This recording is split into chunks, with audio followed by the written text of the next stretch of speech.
Bueno, mi nombre es Daniela, yo soy kinesióloga y trabajo y represento en este minuto a You Just Better, que somos un centro de salud ubicado en Santiago, en Las Condes. Tenemos atención online, por si acaso, a la gente que no está en Santiago. Bueno, y más que nada, contarles un poco, o quisimos tomar este tema, que me imagino que a varios les puede interesar bastante, que es sobre las lesiones en la escalada, ¿sí? Vamos a hablar un poquito de la estadística con respecto a las lesiones y de alguna forma cómo prevenirlas, ¿ya? Así que les voy a compartir la presentación. Voy enseguida. Ahí si alguien me puede dar algún feedback de si se ve clarito. Sí. Excelente, muchas gracias. Y bueno, más que nada decirles también que si en algún minuto aparece alguna duda entre medio, yo no tengo ningún problema que me interrumpan. No sé si por aquí puedo ver las conversaciones por el chat, pero ahí pueden desconectar su micrófono.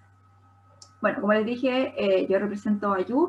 La idea de estar aquí también es contarles un poco sobre el convenio, que nosotros le llamamos más que nada alianza. La idea de hacer una alianza con distintos clubes y equipos, y en este minuto ahora con empresas, es no solamente ofrecerles el 20% de descuento, como lo comentaba la Cami, sino más que nada es hacer este tipo de intervenciones que le llamamos nosotros. Son estas actividades de poder entregarles la información que nosotros podemos manejar hacia ustedes, que les pueda ser de utilidad. Nosotros generalmente hacemos actividades, dependiendo obviamente de las fases de la pandemia. Hemos hecho algunas actividades en la misma montaña, en otras actividades propias de cada equipo que tienen su calendarización. Así que sería súper entretenido si más adelante podemos hacer algo en conjunto, ¿ya? Algo que me une a mí personalmente a la montaña es que hace ya varios años practico trail running. Entonces, más o menos me amigo con ello. Bien, les cuento un poco entonces. Bueno, me imagino que este tema sí lo manejan a la perfección, pero a grandes rasgos yo quise mostrarles algunas fotos aquí sobre la escalada y por qué la escalada y no algunos otros deportes de montaña.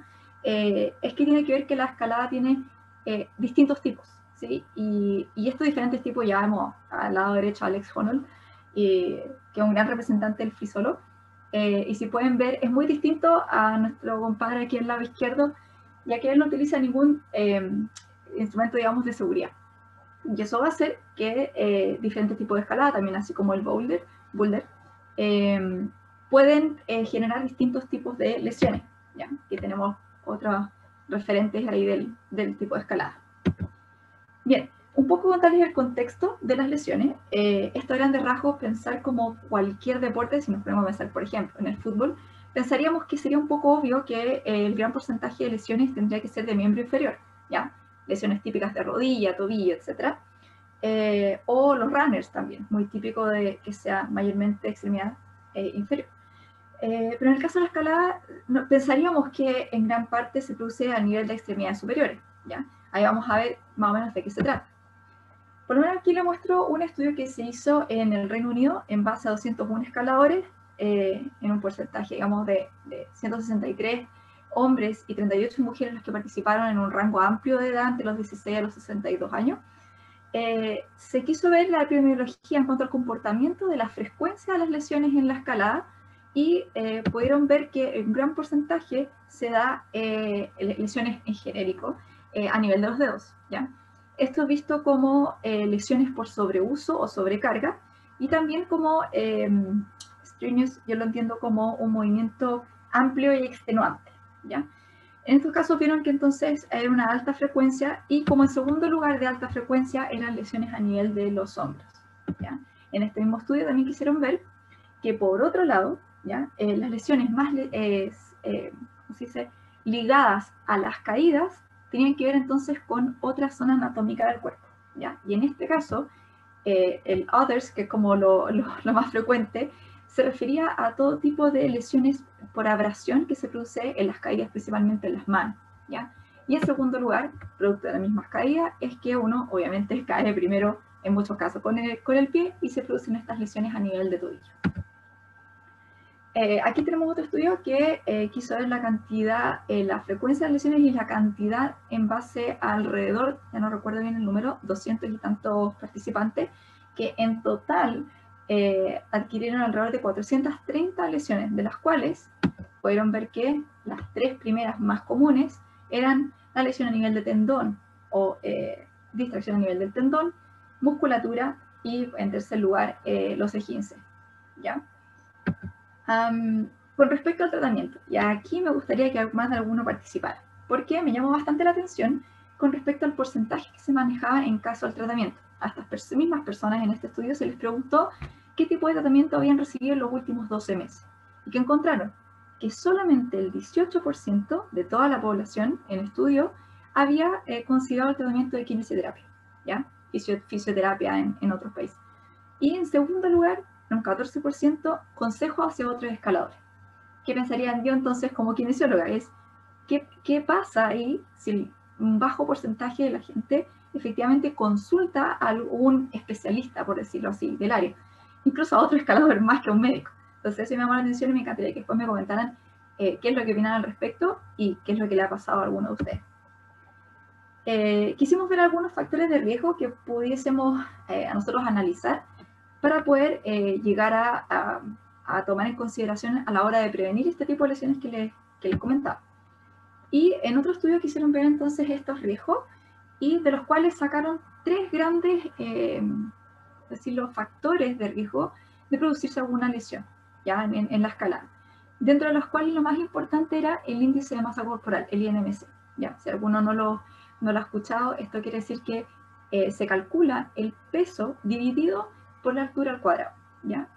En teoría, esto ya no se está considerando tanto a nivel, por ejemplo, nutricional, ya que podemos ver que una persona con mucho peso y no tanta altura probablemente pueda hacer un IMC más alto, y no necesariamente ser una persona, ya que este índice indica sobrepeso u obesidad, que realmente tenga algún sobrepeso, ¿ya? Aún así, en este estudio lo consideraron como algo bastante importante.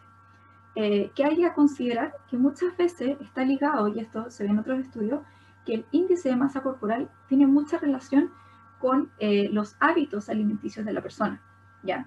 Y por lo tanto tiene que ver, y no sé si algunos han escuchado, sobre los alimentos proinflamatorios, ¿ya? Entonces, ojo también a tener en consideración que por lo que sea muy flaquito, no necesariamente voy a estar en condiciones saludables a la hora de realizar el deporte, ¿ya? Por otro lado, tenemos los años de experiencia y el nivel de habilidad. Aquí ellos se fijaron en que por sobre 10 años de experiencia en la escalada, vieron que existía una mayor probabilidad de riesgo de lesiones. ¿Qué pasa? Que tiene cierta lógica, ya que a mayor experiencia, probablemente yo me voy a someter a rutas con mayor dificultad. Por lo tanto, existe obviamente más riesgo de mayores lesiones o lesiones un poco más graves, ¿ya? La única relación que sí vieron que a mayor experiencia se daba era efectivamente tener como antecedentes epicondilitis medial. Epicondilitis es como el codo de golfista. No sé si conocen el codo tenista de golfista, que es un dolor a nivel del codo producto de una supuesta inflamación, pero no tan así, de la inserción de los flexores de los dedos. Bien, como tercer lugar, consideraron que a una edad avanzada había un mayor riesgo de lesiones en modo general. Aquí otra cosa que obviamente llama la atención es que lo consideran una edad avanzada entre 29 y 40 años. ¿Ya? Yo estoy parte de ese rango, no me considero una edad avanzada, pero sí creo que es un punto a considerar, ya que sí se ve, aparte de la edad avanzada, en menores de 16 años, mayor riesgo de fracturas epifisiales de los dedos, ¿ya? Fracturas de los dedos, principalmente por ese estrés repetitivo que se genera a nivel de la mano y de los dedos, producto de la prensión, y que a menor edad no están bien desarrollados sus huesos. Entonces, ahí es donde, bueno, en este momento no recuerdo, una asociación en la que finalmente consideraron que las competencias de escalada debiesen ser sobre los 16 años de edad, producto de este riesgo. Tenemos por otro lado, ya en menor medida, a través de este estudio, es que identificaron otros 2 aspectos que podríamos considerar como una leve a moderada correlación en base al riesgo de lesión. Y sería la fuerza del grip, o la fuerza de prensión que tiene la mano. Considerando que es un deporte que depende mucho, obviamente, del grip, pensaríamos que efectivamente necesitamos de mucha fuerza, pero pareciera no ser tan relevante como otros factores que tenemos que considerar. Y por otro lado, pensaríamos también que el deporte outdoor, ¿cierto? Al aire libre, el boulder, sobre todo al aire libre, en comparación con, en este caso, consideraron el boulder interior, vieron que no existe un riesgo mayor uno por sobre otro, sino es que las lesiones son más ligadas a uno que al otro. En este caso, al aire libre, vieron que existía mayor riesgo de una lesión a nivel de los dedos. En cambio, al interior había un mayor riesgo de lesiones por caída, como por ejemplo algunas lesiones a nivel de tobillo. Y algo a considerar, esto es para todas las mujeres de este equipo, me llamó la atención, eso sí, que en todos los estudios en general vieron que no existen grandes diferencias, y eso sí pasa en otras lesiones, ojo, pero en estos casos no existen grandes diferencias entre hombres y mujeres, estadísticamente, debido a ciertas lesiones. Por lo tanto, chicas, no se preocupen, estamos al mismo nivel. Bien, dicho esto, ¿cómo nosotros vamos a prevenir todas estas lesiones? ¿Sí? Ahí les voy a nombrar una al final que es bastante común. Bueno, un poco considerando los factores principales que yo les nombré, efectivamente podemos reducir parte del IMC, hilando más fino a ir, por ejemplo, donde un nutricionista o un deportólogo, para poder ver cómo estamos en los distintos niveles sanguíneos y ya sea cómo está la alimentación también. ¿Ya? Muchos de repente no lo consideran, ya que en general los deportes outdoor son muchas veces practicados por una sensación más que nada de estar al aire libre, de disfrutar de la naturaleza, etc. No lo vemos muchas veces como que efectivamente estamos bajo un riesgo, ya sea por sobrecarga o por alguna caída. Por lo tanto, es importante también a considerar de repente a la hora de hacerse un chequeo, ya sea médico o nutricional, o médico y nutricional. Bien, en este sentido, y ya es algo más que me compete a mí como kinesióloga y se los puedo comentar, que tiene que ver con 3 pilares más o menos fundamentales a la hora de prevenir este tipo de lesiones, que sería, 1, el entrenamiento de fuerza y resistencia. ¿A qué se refiere? Normalmente la gente se imagina que el entrenamiento de fuerza es ir al gimnasio. Bueno, es así, pero no. ¿Qué tiene que ver? ¿A qué se refiere? Ese es el entrenamiento idealmente con pesas, pero también con peso corporal. ¿Ya? Sé que por ahí hacen entrenamiento funcional. Desde ya les digo que ojalá, mientras todos puedan ir, es súper bueno, porque es un súper buen complemento, ya que no solamente es lo que vamos a necesitar es estabilizar nuestro peso corporal en la roca o en el boulder, por ejemplo, sino que además nosotros tenemos que ser capaces de aguantar ese peso durante muchas horas, por ejemplo. O lo otro importante de estabilizar es justamente el core o el centro del cuerpo, ya que efectivamente nos permite estabilizar la zona central mientras movemos nuestras extremidades y somos capaces de hacer movimientos amplios con una buena estabilidad y así poder ser capaces de ser más eficientes en esta técnica o movimiento, ¿ya? Lo otro que tiene que ver con el balance muscular, bastante ligado a lo que se puede hacer dentro del entrenamiento de fuerza, es la importancia que tiene que ver entre la carga que recibe la musculatura agonista y antagonista. Doy un ejemplo. Los músculos agonistas, por ejemplo, son los flexores de los dedos, flexores de las manos, los que nos permiten el agarre. ¿Sí? Los antagonistas serían los músculos contrarios, los extensores. ¿Ya? Este balance es súper importante a la hora de la distribución de las cargas. ¿Sí? A pesar de que que el deporte lleva al desarrollo de cierta musculatura por sobre otra, es importante que nosotros trabajemos en forma paralela ese balance a modo de prevenir lesiones por la sobrecarga, sobre todo. Y en tercer lugar, es bastante importante, y lo vamos a ver en detalle en la siguiente diapositiva, tiene que ver con la flexibilidad. ¿A qué nos referimos con flexibilidad? A hacer movimientos articulares amplios. Flexibilidad dinámica es elongación dinámica. A tener un mayor movimiento articular que sobre todo la escalada nos exige.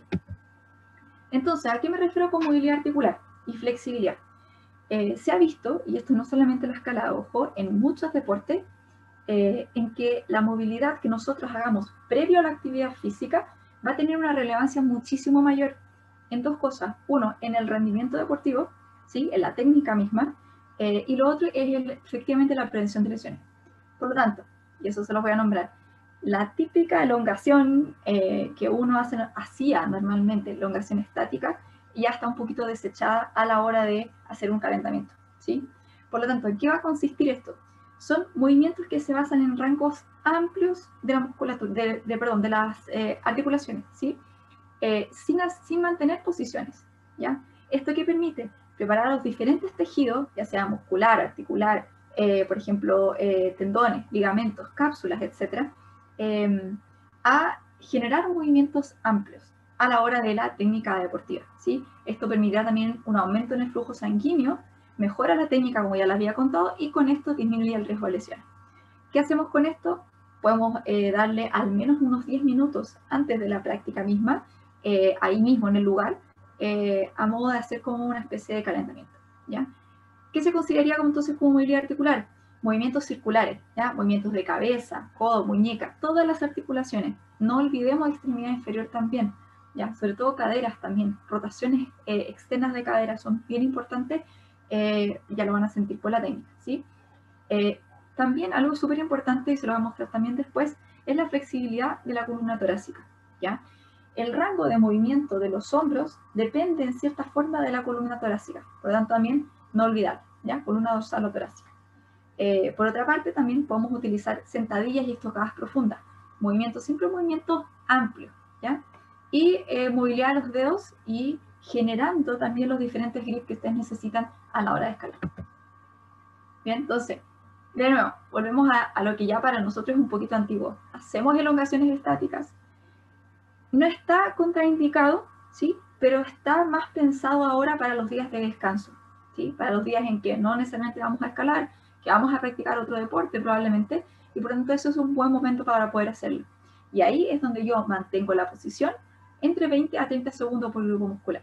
Y sí, me va a generar una mejora en mi flexibilidad en forma general y una sensación de menor tensión muscular. Por lo tanto, lo podemos perfectamente hacer post como sesión de escalada o incluso al día siguiente, ¿ya? Aquí tenemos, por ejemplo, algunos ejemplos de una movilidad torácica, si bien va de izquierda a derecha el orden que nosotros debiésemos hacer, y la idea obviamente de repetir a cada lado, 10, 15 repeticiones a cada lado, hasta que sintamos que estamos generando un rango amplio de movimiento y que las articulaciones las vamos sintiendo un poquito más liberadas, ¿sí? Aquí tenemos otro tipo de movilidad torácica. Por si acaso, todos estos movimientos los podemos hacer, o sea, idealmente hacerlos antes de, pero también los podemos utilizar a modo de terapia, ¿ya? O a modo de, por ejemplo, un día de descanso, o un día que le llamamos también recovery, ¿ya? Aquí utilizamos el foam roller, que lo que ven es como un rollito que tiene la chica acá en la zona torácica, y con los brazos flectados y estabilizando al nivel de la cabeza, nosotros hacemos una extensión, ¿ya? Y vamos poniendo el foam roller en distintos puntos en la zona dorsal para generar el movimiento. Ven, aquí tenemos ya más flexibilidad de los flexores de cadera y isquiotibiales, ¿ya? Más que nada es cadena en general y zona posterior. Recuerden que todos estos ejercicios, más que nada esto de flexibilidad, la vamos a realizar si es antes, siempre movilizando adelante y atrás, sin permanecer en la posición. En cambio, si lo vamos a hacer después de la actividad, ya nos quedamos unos 20 segundos en la posición. Y una de las lesiones bastante clásicas que podemos ver en la escalada es justamente la lesión de las poleas, ¿ya? ¿Qué son las poleas? Si ustedes ven aquí en el dibujito, aquí tenemos la A1, A2, A3, son especies de ligamentos que van a sostener a los tendones flexores, que son estas dos cuerditas que podemos ver aquí, que se aferran, por ejemplo, a las falanges, que son los huesos que están en los dedos, ¿ya? Entonces, ¿qué lo que permite? Es que ese tendón, por decirlo de una forma, haga la tracción necesaria sin que se despegue, por decirlo de una forma burda, del hueso, ¿ya? Por lo tanto, ellas generan bastante tensión. Entonces, ¿qué pasa cuando hay una lesión o una rotura de estas poleas? Es principalmente por el uso excesivo de la sobrecarga. Aquí la vamos a llamar sobrecarga. Por ejemplo, lo que sea sobrecarga para mí no necesariamente va a ser para otra persona. Por lo tanto, la sobrecarga puede ser una alta frecuencia de entrenamiento en la semana, puede ser un día en que estuve muchas horas escalando, o puede incluso haberme sobrepasado los entrenamientos junto con otros deportes. Así que hay que tener un poquito de ojo ahí, ¿ya? O, por ejemplo, si soy nuevo, estoy recién empezando y me tiro, por ejemplo, una ruta larga o difícil, también eso puede ser una sobrecarga para mí, ¿ya? Por otro lado, hay algo importante que nos va a llevar a este tipo de lesión, es la disminución en la estabilidad del hombro y la muñeca. Pensemos en que lo que le hablé antes sobre el entrenamiento del core o core es justamente la fuerza y la estabilidad que debe tener el centro de nuestro cuerpo, ¿ya? Principalmente tronco y pelvis, a modo genérico. Si yo tengo mi centro estable, soy capaz de tener estable el hombro y soy capaz de disipar las fuerzas a nivel de codo, mano y dedos. Por lo tanto, si yo tengo una inestabilidad de hombro, probablemente voy a tener que ejercer muchísima más fuerza en estos tendones a nivel de los dedos. Y eso genera una sobrecarga, ya que obviamente no están acostumbrados a generar tanta fuerza. Bien.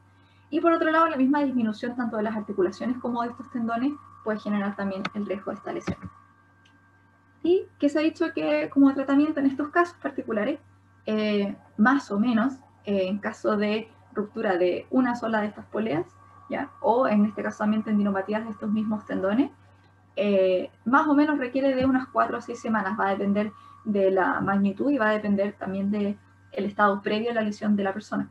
¿Ya? En caso de necesitar cirugía, sería en casos en la ruptura de más de una de estas poleas, lo cual generaría, por ejemplo, lo que ustedes ven en la foto de abajo, y el reintegro al deporte sería un poquitito más largo. Bien, eso es todo. Preguntas. Hola, pelado.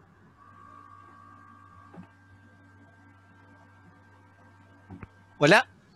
Hola, hola. A ver si aquí. Uno, para responder la pregunta que tú hiciste respecto del bajo porcentaje, creo que era el 18, que asistían a kinesiólogos. Sí, buenísimo. Ya, hay 3 razones. La primera es súper evidente, hay un tema que es cultural y económico. Ya, perfecto. Creo que no necesito detallártelo mucho en ese sentido. La segunda tiene que ver con que normalmente tiendes a preguntarle a quienes ya han pasado por eso, y quienes más tienes a la mano son tus conocidos escaladores. Es decir, son pocos quienes conocen médicos y kinesiólogos como para preguntarle, oye, ¿qué puedo hacer en este caso? Y la tercera, que es seguramente la que yo te puedo aportar directamente en mi experiencia, no es sino hasta fecha muy reciente, y tú eres un claro ejemplo de ello, que tenemos médicos y kinesiólogos deportivos que además sepan sobre el mundo de la escalada.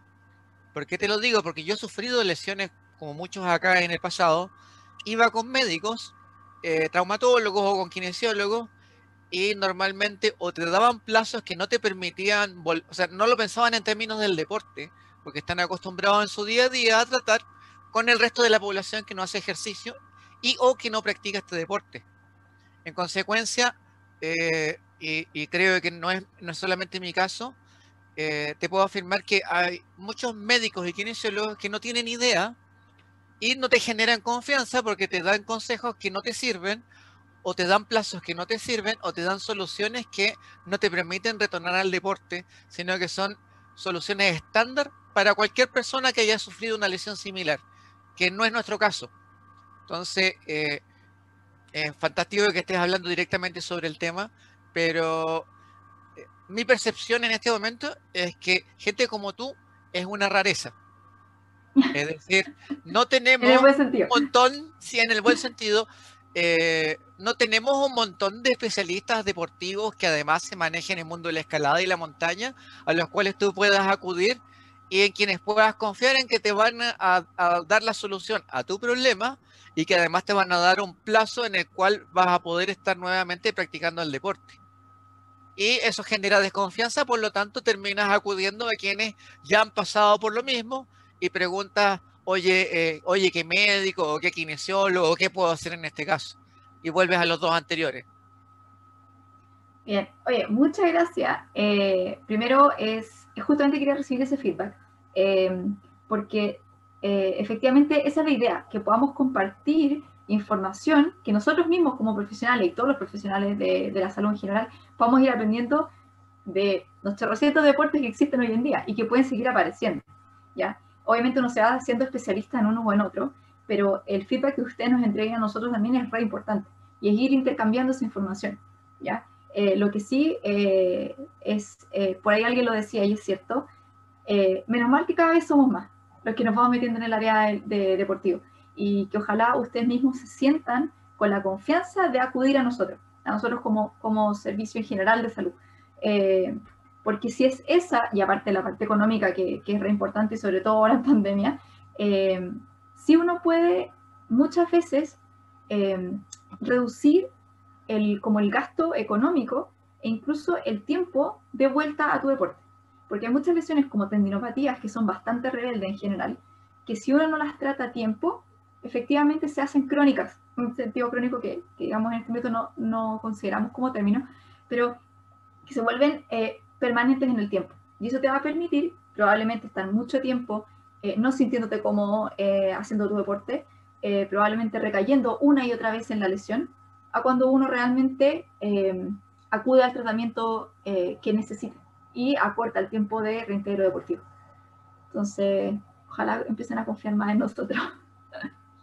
Y tengo una pregunta respecto del calentamiento previo a la escalada, en el cual hablaste y describiste diversos, llamémosle, ejercicios articulares rotatorios. Es la Sí, idea que me quedó en la movimientos cabeza, sé que lo circulares. explicas. Movimientos circulares, muchas gracias. Queda más bonito como lo dijiste tú. ¿No es válido también, sin considerar que no estás haciendo el movimiento completo de la articulación, pero sí en el rango de trabajo, hacer como se hacía antes, calentar en rutas de muy baja dificultad? Sí. ¿Cuál es la Mira, ventaja, desventaja de uno respecto de otro, respecto de producir una lesión? ok. Son totalmente complementarios. ¿A qué me refiero? Y lo llevo para que si alguno no entiende, es el típico cuando uno dice en el running, pongámosle, ya lo vamos allá al tema de la escalada. Normalmente cuando uno va a correr fuerte, le toca un día de entrenamiento fuerte, uno empieza con un calentamiento suave. ¿Qué sería? Trotar suave. ¿Sí? Claro. La técnica que estás generando es la misma, pero a menor intensidad.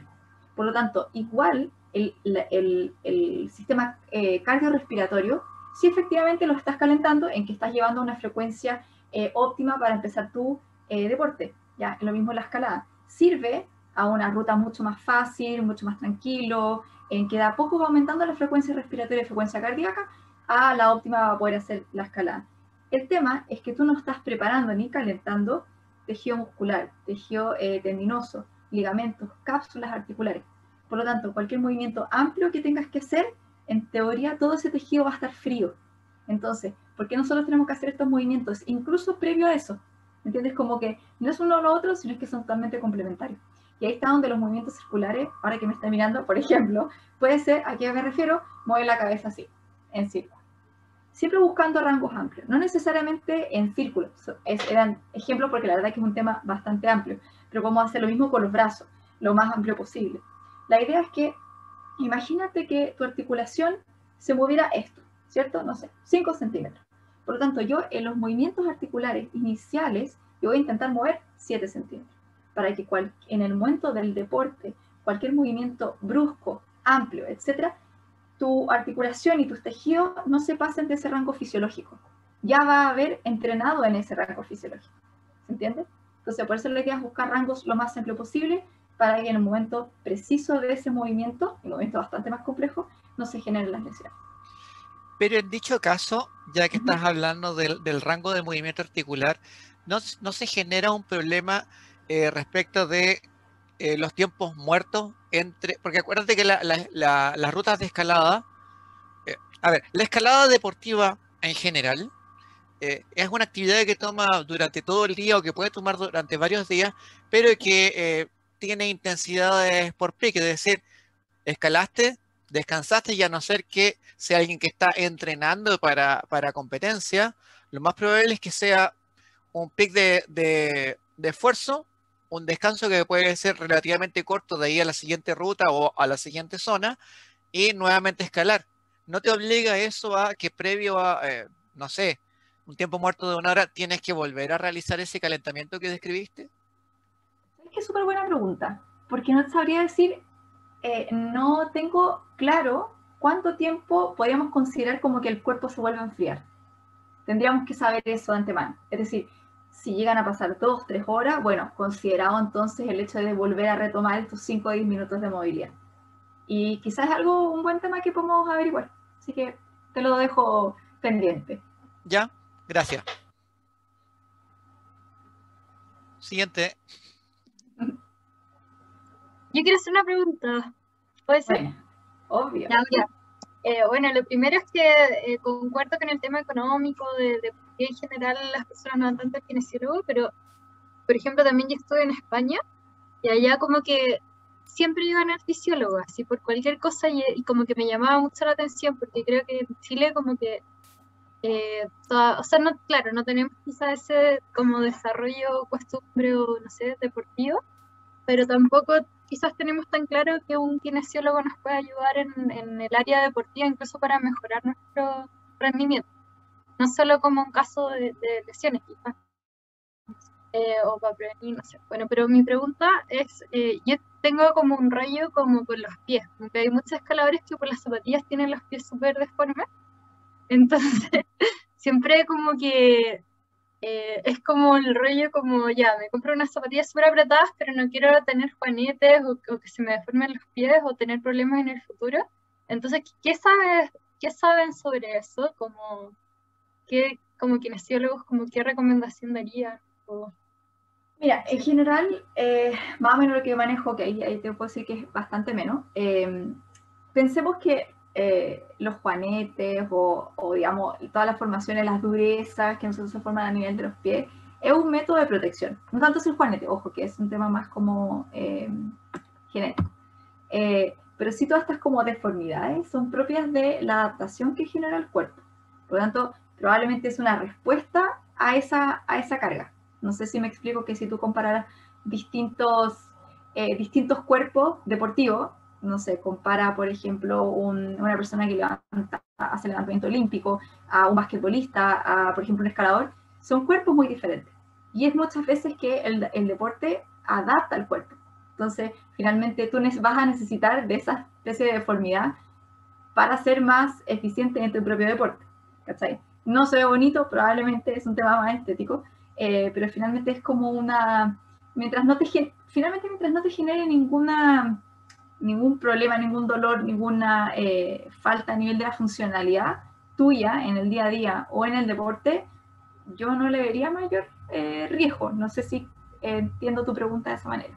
Sí, yo no sé si hay como estudios que vean como escaladores que llevan muchos años escalando como si tienen problemas en el futuro con esos temas. Sí, eso no sabría decirte como qué tipo de riesgo habría como a muy largo plazo, pero yo creo que como cualquier deporte a una alta intensidad, sí, así como deportes de elite en general, si uno se dedica a esto, sí efectivamente hay ciertas lesiones que son propias de los años de práctica y que es como parte de, ¿no? ¿Cachai? Daniela, ¿te molesta si te hago una pregunta complementando lo que dijo Mari recién? Feliz, todo lo que quieran, por mí ahora mismo. Yo recuerdo haber leído, pero esto hace mucho tiempo, así que desconozco si la evidencia acompaña a mi lectura, que se incrementaba el riesgo de artrosis o de artritis producto de el frecuente uso de las articulaciones de los dedos para los escaladores. Desconozco si eso es aplicable también para los pies, pero van de la mano, es decir, efectivamente todos quienes escalamos con frecuencia tenemos ese riesgo. Ese riesgo podría ser más alto en ese tipo de articulaciones en los que escalan con respecto a otro tipo de deporte. No necesariamente todos los que escalan tienen ese riesgo. No todos van a llegar a eso. Eso, sobre todo las artrosis, finalmente son un desgaste de las articulaciones, pero es que es producto del sobreuso, ¿ya? Y tiene un factor genético también. Depende también de los hábitos que nosotros tengamos.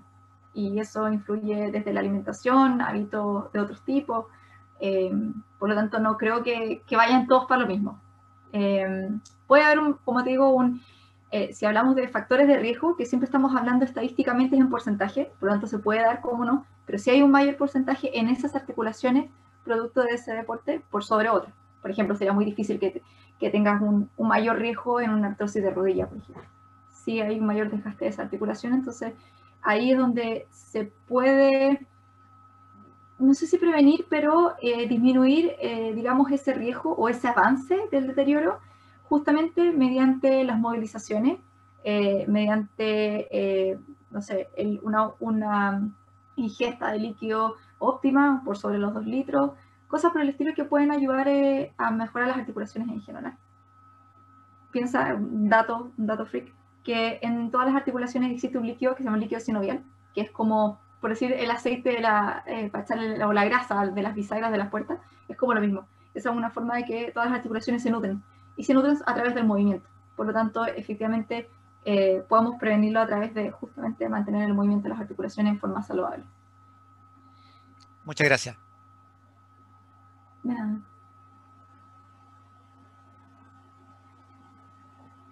¿Alguien más? Chicos, aprovechen. Yo de repente ahí tomando un punto que preguntó Mari, como de repente el rol de un kinesiólogo y de repente en particular ahí de Yu, como más que como en la parte más proactiva de la kinesiología, como más de prevención de lesiones o de repente mejorar el desempeño deportivo, como cuál es el rol ahí, cuál es como te recomiendas. Un poco para entrar más en profundo a lo que les comenté, sí existe un concepto, si no lo han escuchado antes, que se llama como la prehabilitación, que es un poco basa en la prevención de estas lesiones, y se basa principalmente en los pilares que les comenté, que es el trabajo de fuerza. Obviamente, si pensamos en la planificación de un entrenamiento en general, existen meses en los cuales uno debe hacer un entrenamiento de fuerza neta, ¿sí? Con harto peso, con pocas repeticiones, ¿ya? A grandes rasgos. Y después nosotros vamos un poco definiendo esa fuerza y transmitiéndola hacia la técnica deportiva dependiendo de este deporte. Ejemplo, si pensamos que le debemos dar más énfasis a core y extremidad superior, sin dejar tanto de lado la extremidad inferior, pero principalmente más superior. Y lo otro es trabajar también el entrenamiento cardiorrespiratorio, ¿ya? La resistencia. Finalmente es un deporte de mucha resistencia, de muchas horas. Eso a grandes rasgos. Por otro lado, siempre es importante hacerse como una evaluación, ¿ya? Porque cada persona es diferente y viene en una condición diferente a practicar el mismo deporte. Por lo tanto, yo puedo entrenar con la misma intensidad que tú, pero la diferencia va a ser en cómo mi cuerpo está adaptado previo a eso. Puede ser que, por ejemplo, por antecedentes previos de lesiones o simplemente por mi condición física general, puedo tener disminución de rangos articulares, ¿ya? Por ejemplo, cadera. Necesito un rango amplio de rotaciones de cadera y por lo tanto, si yo lo veo eso en una evaluación, va a ser uno de los pilares a trabajar en tu caso que no necesariamente me difieren de otra persona. Por lo tanto, una evaluación inicial de rangos articulares, de, por ejemplo, antecedentes previos, el trabajo de fuerza, de estabilización, rangos a nivel de hombro, súper importante. Lo que hablaba sobre los rangos de la columna dorsal también. Por lo tanto, esos puntos también específicos para cada persona son súper buenos a tratar y con eso hacer más eficiente tu práctica deportiva y el riesgo de lesión. Bueno, nunca está de más también hacerse de vez en cuando masajitos. Ese es el típico regaloneo que yo digo que hay que hacerse. Pero, digamos, poniéndolo más serio, lo que hablaba sobre los desbalances musculares. Los deportes, sobre todo aquel de la escalada, nos lleva al desarrollo o el aumento del tono muscular y la tensión muscular de cierta musculatura por sobre otra. Y esa carga, también a través de manipulaciones, masajes, punción seca, nosotros podemos disminuir esa tensión muscular, generando así o tratando de regular ese desbalance muscular que puede haber. Esa es otra metodología también. Clarísimo, gracias. Ya, de nada. Chicos, no sé si alguien más tiene alguna duda sobre este tema en específico. Si no, me gustaría igual que la Dani nos contara un poco sobre como las distintas áreas que abarca el centro, que nos cuentes qué cosas tienen. Ya, perfecto, buenísima. Oye, voy a tener una presentación de eso. Ya, mira, nosotros igual somos un centro de salud como integral, ¿ya? Un centro en que tenemos distintos servicios. Si les puedo contar, tenemos traumatología, medicina general, medicina que es una especialidad nueva que se llama Lifestyle Medicine o estilos de vida saludable. Tenemos nutrición, kinesiología, entrenamiento y biomecánica. Esos son los grandes servicios. El beneficio de todos ustedes es efectivamente el 20% de descuento en todos nuestros servicios, y también con la intención de mantener este contacto, como esta charla u otras actividades que se pueden hacer más adelante. Nos gusta mucho participar todos, y sobre todo porque para muchos de nosotros también esto es algo nuevo. Ya hay unos que están, todos en general quienes trabajamos en You hacemos algún deporte diferente, entonces igual es bueno realmente nosotros aprender de ustedes. Eso es un súper buen feedback para poder justamente entenderlos mucho mejor, y no sé, llevar todas nuestras distintas profesiones a los distintos deportes. Así que eso. Bacán, muchas gracias, Dani. Gracias o sea, a en el ustedes. igual si aparece algún nuevo tema, no sé si a ustedes se les ocurre un nuevo tema o algún socio en que podamos relacionarnos y hacer una nueva charla, sería bacán. Sí. La Perdón, muy buena. perdón, olvidé a alguien. Tenemos psicología clínica y psicología del deporte.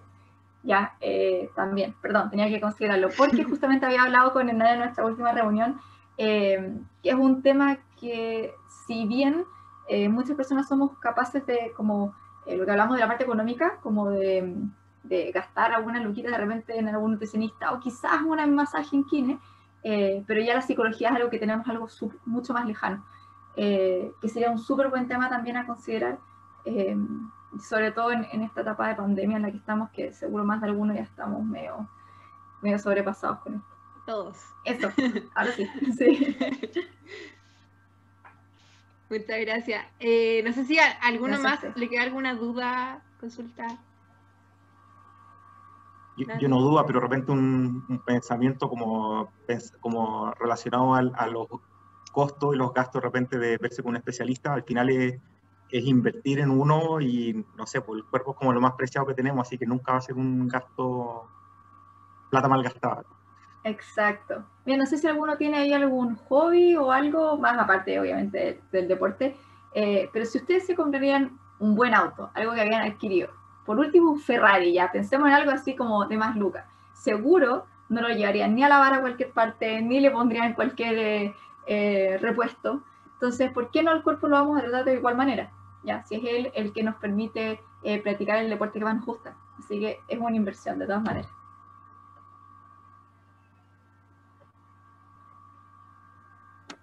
Muchas gracias, Dani. Todos agradecidos de tu presentación, del tiempo, y obvio ojalá tener más instancias como esta. Así que muchas gracias de parte de todos. Hernán también está por ahí, que está medio con el trabajo, pero muchas gracias. Ya, pues, gracias a ustedes, de verdad. Espero verlos pronto, de nuevo. Gracias. Nos vemos. Gracias.